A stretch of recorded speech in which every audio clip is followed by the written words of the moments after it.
कि आप सियासी ताकत हासिल करें। मजलिस इत्तेहादुल मुस्लिमीन ने सियासी ताकत के जरिए अपने मजबूर व बेबस मुसलमानों के मसाइल हल करने, उनकी मदद करने, उनके शायर इस्लामी की हिफाजत करने और शरीयत मोहम्मदी की हिफाजत करने का बेड़ा उठाया। आज 70 साल से ज़्यादा हो चुका है। ये सियासी ताकत आहिस्ता आहिस्ता फैल रही है। हमारी अपनी रियासत तेलंगाना में इस सियासी ताकत का असर है। कहने को 7 अराकीन असेंबली है, 2 अराकीन कौंसल है और 1 मेंबर ऑफ पार्लियामेंट है, लेकिन रियासत तेलंगाना या साबिका रियासत आंध्र प्रदेश का जब बजट बनता था तो हुकूमत वक्त के चीफ मिनिस्टर मजलिस के सदर से पूछते थे फ़ोन करके, साहब बजट में क्या चाहिए, क्या देना चाहिए, क्या दे। मेरे भाई, सियासी ताकत का ये असर होता है। यही पैगाम लेकर मजलिस इत्तेहादुल मुस्लिमीन ने महाराष्ट्र में दाखिला लिया। मुझे बड़ी खुशी है कि आप लोगों की जो मोहब्बत है वो हैदराबाद की मोहब्बत को भी मात दे रही है। 10 साल के बच्चे को आपने इस काबिल बना दिया। अभी मेरे पेशरो मुखर्रिर ने कहा कि सेना भी डर रही है। मजलिस इत्तेहादुल मुस्लिमीन महाराष्ट्र में 10 साल है, 10 साल की उम्र है और 10 साल में यह मौक़िफ़ है कि सेना डर रही है। सेना का और दूसरे जमातों के उम्मीदवार ये कहकर मुकाबले से बाहर हो रहे हैं कि अगर हम लड़ेंगे तो मजलिस आ जाएगी। ये तो वही डायलॉग है, बेटे सो जा नहीं तो गब्बर आएगा। इतना डर होना चाहिए। मजलिस की सियासत से हर बेईमान को डर होना चाहिए। आप बताइए मुझे, क्या डर होना चाहिए या नहीं होना चाहिए? मजलिस की सियासत इख्तिदार के लिए नहीं है, आपकी खिदमत के लिए है। मेरे भाई, मेरे बुजुर्ग, सिर्फ यह गुज़िश्ता 5 साल के हालात पर आप गौर करें। 5 साल पहले तक असेंबली में इम्तियाज जलील ललकारते थे। औरंगाबाद की आवाज एक शेर की दहाड़ की तरह असेंबली में गूंजती थी। 5 साल का वक्फा है, औरंगाबाद में निशिस्त नहीं है। जमीन पे रेंगने वाले कीड़े मकोड़े काटने की कोशिश कर रहे हैं। गंदगी में पलने वाले कुत्ते भौंक रहे हैं। मसाजिद में घुसकर हमले करने की धमकी दे रहे हैं। आप सोचिए, आपके इत्तेहाद को मुख्तलिफ साजिशों के जरिए इससे पहले के विधानसभा इंतखाबात में नाकाम किया गया। इस वक्त बहुत अच्छा मौका है। इस वक्त जो महाराष्ट्र के इंतखाबात हो रहे हैं वो तारीखी इंतखाबात है। बज़ाहिर एक साथ रहने वाली जमातें एक दूसरे को गिराने में लगी हैं। शिंदे चाहता है कि बीजेपी कमज़ोर हो, बीजेपी चाहती है कि शिंदे ख़त्म हो, ठाकरे साहब चाहते हैं कि कांग्रेस कमज़ोर हो, शरद पवार चाहते हैं ठाकरे कमज़ोर हो। मेरे भाई, इन हालात में अगर आप मुत्तहिद होकर समझबूझ के साथ अपने वोट का इस्तेमाल करेंगे तो मैं आपको दावे से कह सकता हूं कि महाराष्ट्र असेंबली में इंतखाबात के बाद आपके इत्तेहाद को वो मौक़िफ़ हासिल होगा कि बजट आपसे पूछकर बनेगा।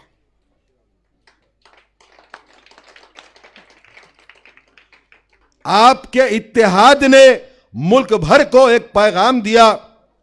किसी बेगैरत स्वामी ने कुछ नाज़िबा कलिमात कहे, आपने रियासत महाराष्ट्र के सदर इम्तियाज जलील साहब की आवाज़ पर लब्बैक कहा, एक मिसाली एहतजाज किया, अपनी बरहमी कलेक्टर को एक याददाश्त के जरिए हवाले की। ये हालिया वाक़या है जिसने सारे महाराष्ट्र की सियासत में हलचल मचा दी। लेकिन मैं आपकी याद को थोड़ा ताज़ा करूं, ये आपका इत्तेहाद ही था कि एक और मलूना तस्लीमा नसरीन को आपने औरंगाबाद की पाक ज़मीन पर कदम भी रखने नहीं दिया। क्या इससे कब इस किस्म के हालात पेश नहीं आए? ये लोग कितना बकते थे, कितना भोगते थे हिंदुत्व ताकतें, लेकिन जब से आपने मजलिस इत्तेहादुल मुस्लिमीन के परचम तले अपने इत्तेहाद को मजबूत किया है, उस वक्त अब आपको जवाब देने का मौका मिल रहा है। मेरे भाई, पहचानिए, ये आपके इत्तेहाद की ताकत है। इस इत्तेहाद को मजबूत रखना आपकी जिम्मेदारी है, आपका फर्ज है। नासिर सिद्दीकी साहब जमीन से जुड़े रहने वाले एक हमदर्द लीडर है मजलिस इत्तेहादुल मुस्लिमीन के। मैं इनके साथ घूम रहा हूं, मैं देख रहा हूं इखलास के साथ साथ लोगों को जोड़ने की सलाहियत भी है। इससे पहले के इंतखाबात में चंद वोट से रह गए थे, अब की बार खुसूसी दुआओं के बाद इनके हक में अपने वोट का इस्तेमाल कीजिए, आपकी आवाज को महाराष्ट्र असेंबली में पहुंचाइए। इंशाअल्लाह ताला जीत के साथ मुलाकात होगी। अस्सलाम वालेकुम।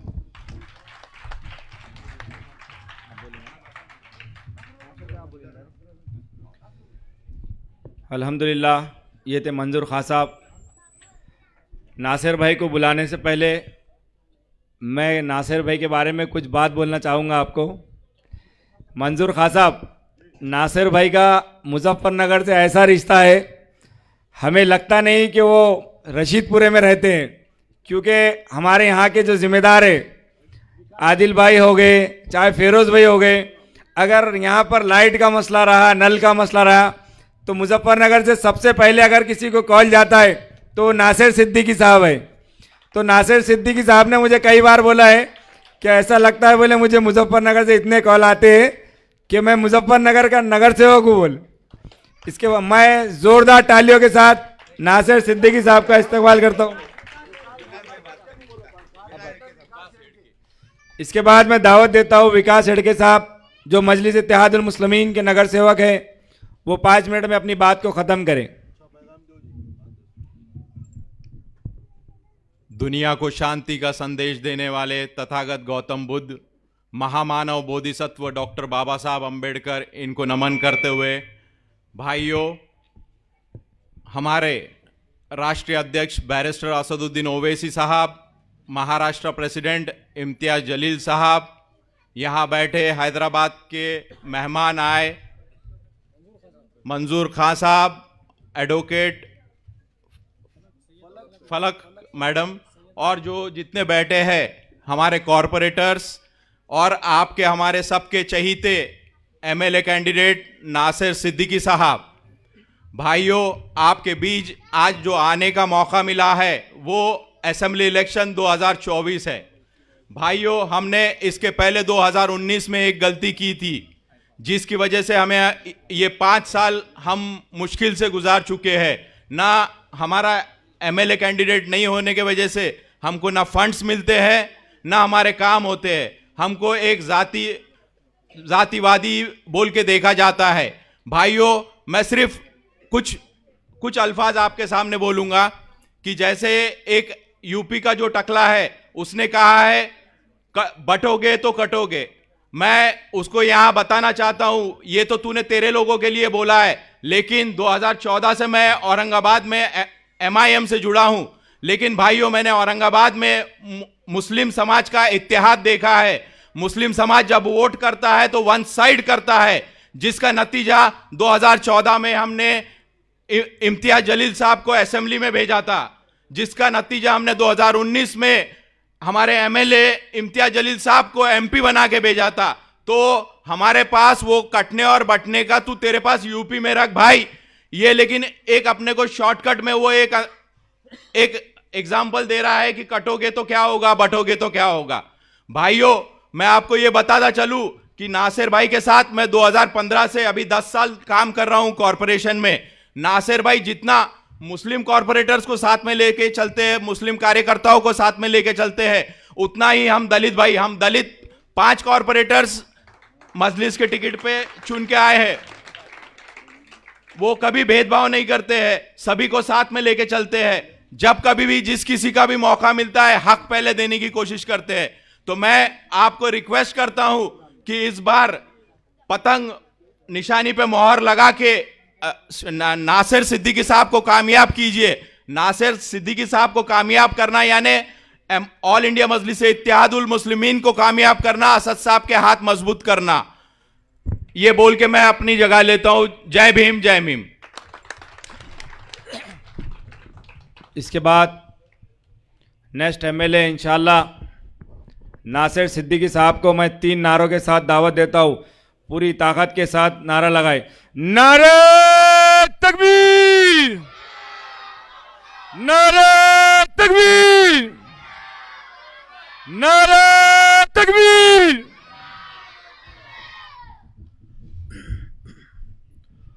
औज़ु बिल्लाहि मिनश शैतानिर रजीम, बिस्मिल्लाहिर रहमानिर रहीम। आज इस इंतखाबी जलसे के मौके पर स्टेज पे तशरीफ़ फरमा प्रांतोष वाघमारे साहब, आरिफ कॉलोनी के मशहूर सोशल वर्कर परवेज़ ख़ान साहब, मेरे साथी कॉरपोरेटर रफ़त यार ख़ान साहब, औरंगाबाद म्यूनसिपल कॉरपोरेशन के साबिक़ अपोजिशन लीडर ज़मीर अहमद कादरी साहब, हरसुल के बहुत ही एक्टिव और सोशल वर्कर मजलिस के ज़िम्मेदार अज़हर पठान साहब, समी अली ख़ान साहब, मजलिस इत्तेहादुल मुस्लिमीन के शोला बयान मुखर्रिर अब्दुल रहमान आलम ख़ान साहब, हैदराबाद से तशरीफ़ लाए मजलिस इत्तेहादुल मुस्लिमीन के ज़िम्मेदार मंजूर अहमद ख़ान साहब,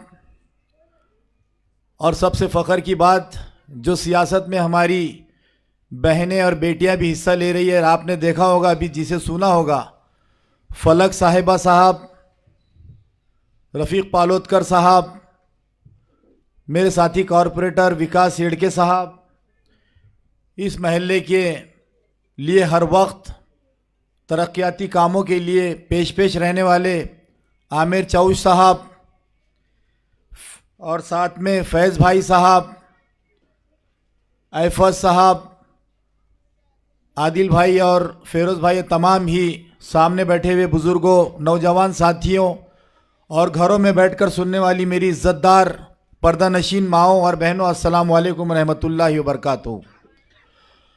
दोस्तों, आपने देखा होगा कि औरंगाबाद में नहीं बल्कि पूरे महाराष्ट्र के अंदर विधानसभा का इलेक्शन शुरू हो चुका है, ज़ोरों शोरों से चालू है, और आपके बीच कुछ ऐसे उम्मीदवार जिसे आपने कभी देखा नहीं, वो लोग जो हमेशा किसी न किसी तरह इलेक्शनों में हिस्सा लेकर अपनी 5 साल या साल भर की रोज़ी रोटी कमाने का जो दर्द रखते हैं, उनका जो मतलब होता है, लेकिन उसके पीछे एक बहुत बड़ा नुकसान करते हैं वो लोग, ऐसे लोग भी आपके बीच में आएंगे।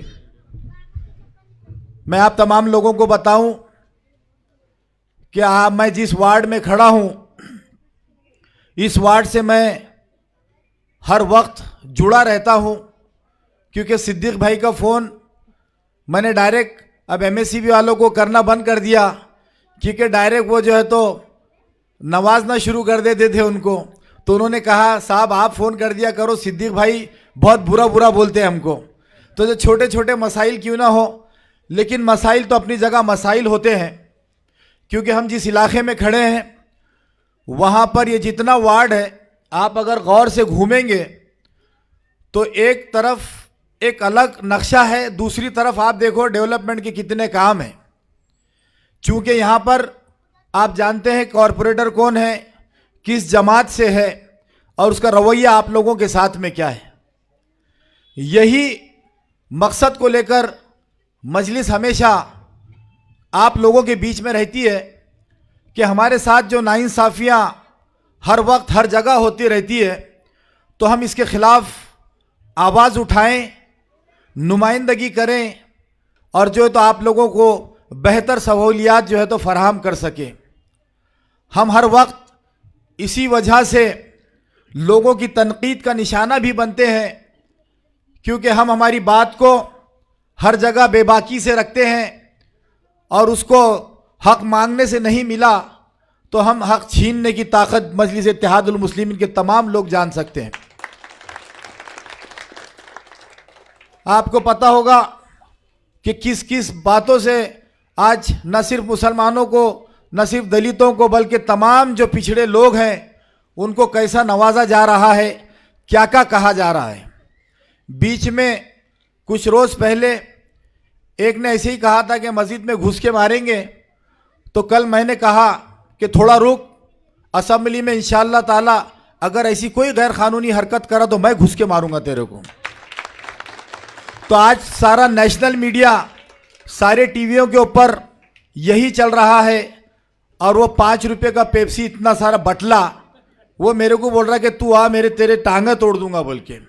अब वो मेरी टांगों के उतना है, एक टांग से उसको मारा तो कहाँ जाएगा पता लगा लो अभी आप। मतलब ये है कि आप कुछ भी बोलेंगे तो आप हमने सुनना, लेकिन मजलिस उसका नाम नहीं है दोस्तों।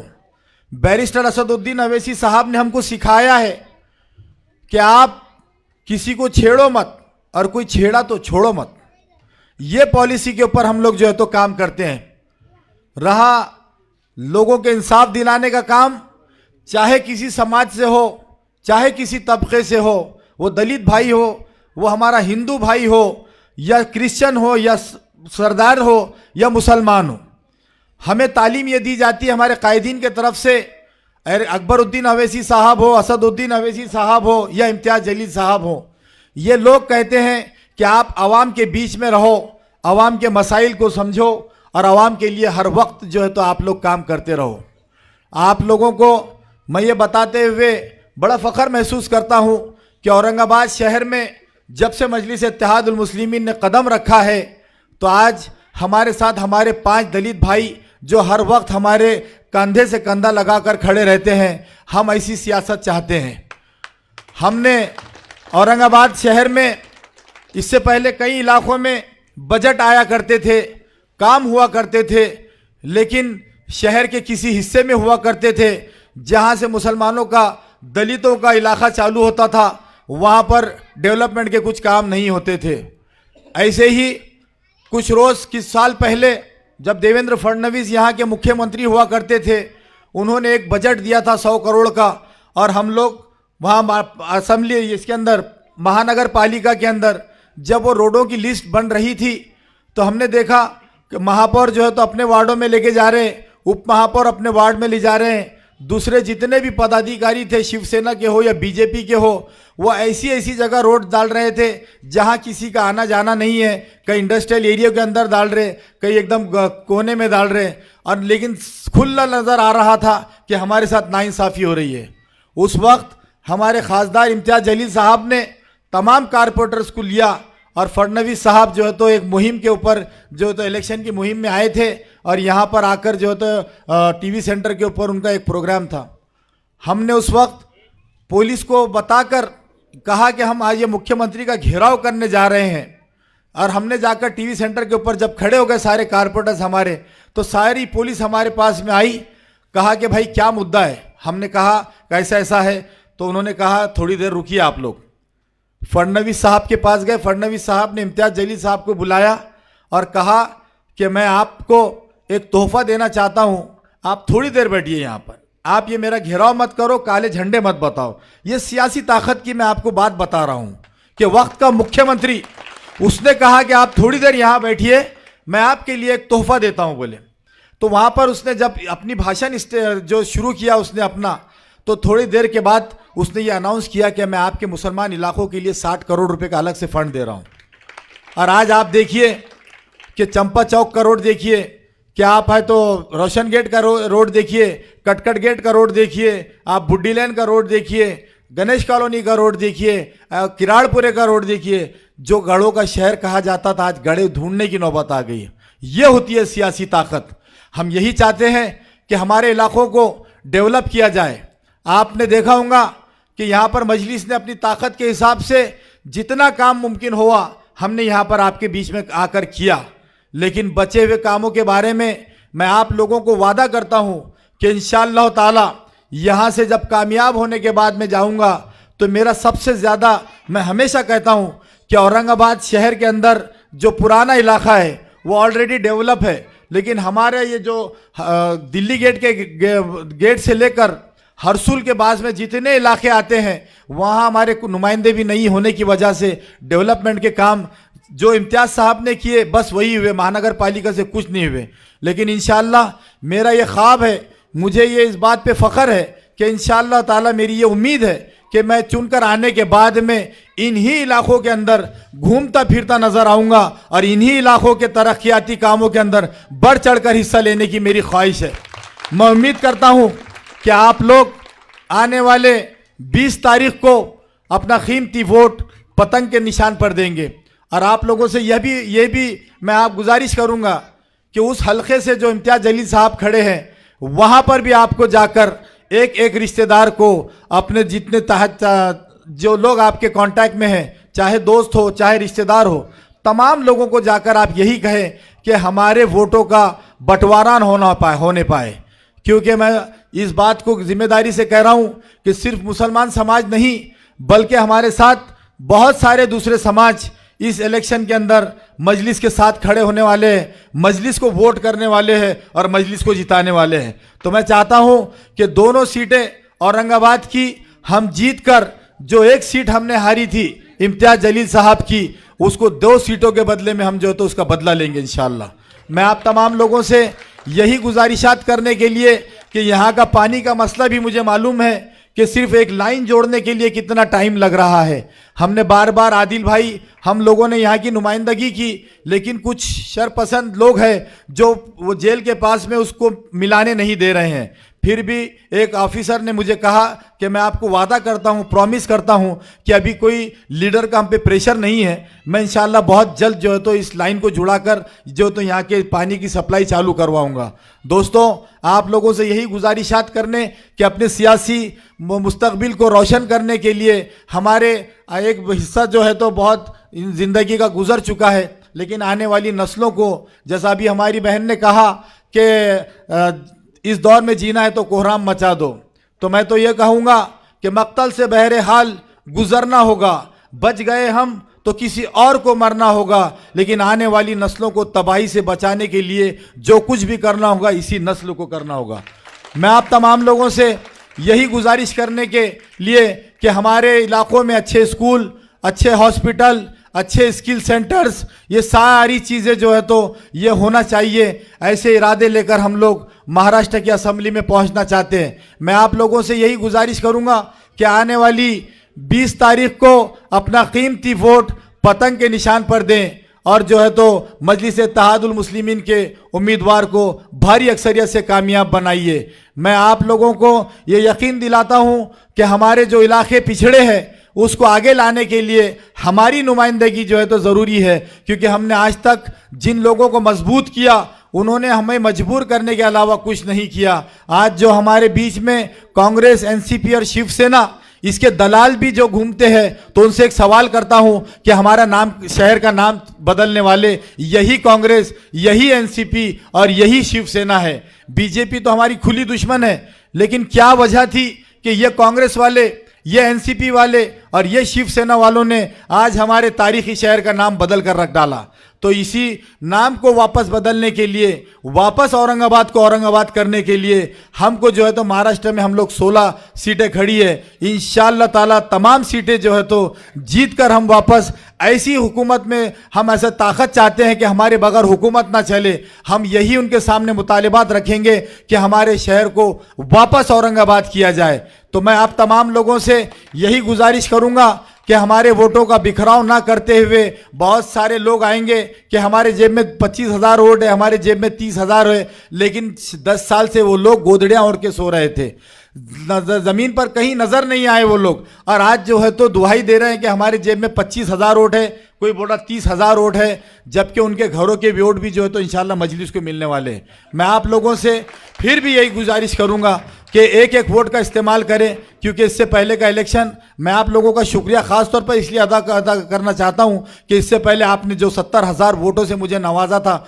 उसी की ताकत थी कि पिछले 5 सालों से मैं आप लोगों के बीच में रह के आप लोगों के काम कर रहा हूं। अगर आप मज़ीद ताकत देंगे तो इंशाअल्लाह असेंबली में जाकर उससे ज़्यादा ताकत से मैं आप लोगों के बीच में काम करूंगा। आप लोगों ने यहाँ बुलाया, मुझे इज़्ज़त दी, मुझे 2 अल्फाज कहने का मौका दिया गया। मैं आप तमाम लोगों का शुक्रिया अदा करता हूं और आप लोगों से अपील करता हूं कि बैरिस्टर असदुद्दीन अवैसी साहब, अकबरुद्दीन अवैसी साहब, इम्तियाज़ जलील साहब की ताकत में इजाफा करें, मजलिस को कामयाब करें। जज़ाकल्लाहु खैर। शुक्रिया। अल्हम्दुलिल्लाह। अल्लाह का शुक्र है कि आप सब ने अपना कीमती टाइम निकाल कर यहाँ पर शिरकत करें। मैं मजलिस इत्तेहादुल मुस्लिमीन की तरफ से आप सबका शुक्रिया अदा करना चाहता हूँ। इसके बाद हमारे महल्ले के वार्ड अध्यक्ष फैज़ खान साहब से गुजारिश करता हूँ कि वो नासिर भाई का इस्तकबाल करें।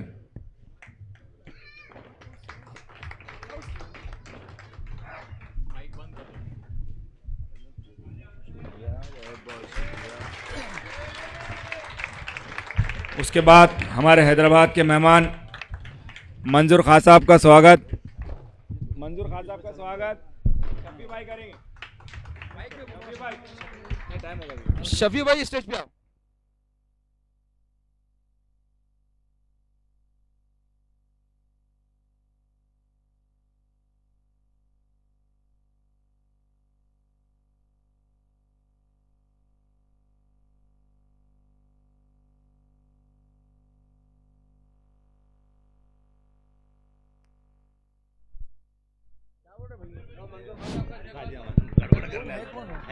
शफी भाई नासिर भाई का इस्तकबाल करेंगे। शफी भाई जो है तो मंजूर खान साहब का इस्तकबाल करेंगे।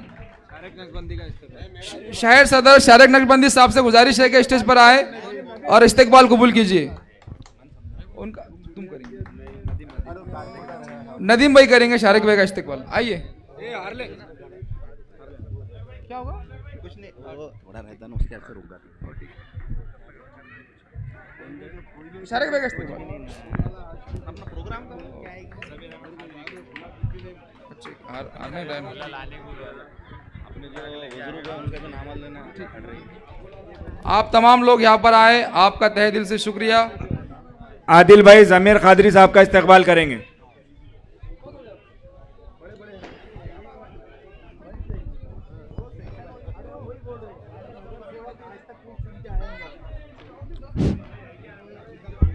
इसके बाद मैं नासिर भाई से गुजारिश करूंगा कि वो हमारे वार्ड अध्यक्ष और बूथ अध्यक्ष का सत्कार करें।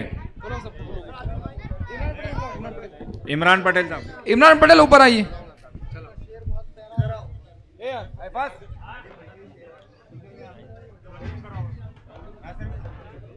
नासिर भाई से गुजारिश है कि वो इस वार्ड के वार्ड सदर फैज भाई का स्वागत करेंगे।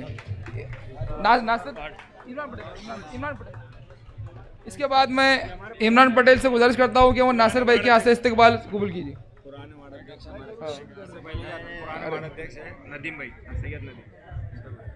मुजफ्फरनगर के एक्स वार्ड प्रेसिडेंट नदीम भाई का इस्तकबाल भी किया जाए। आइए। नदीम भाई, अजहर भाई तुम भी करो। अरे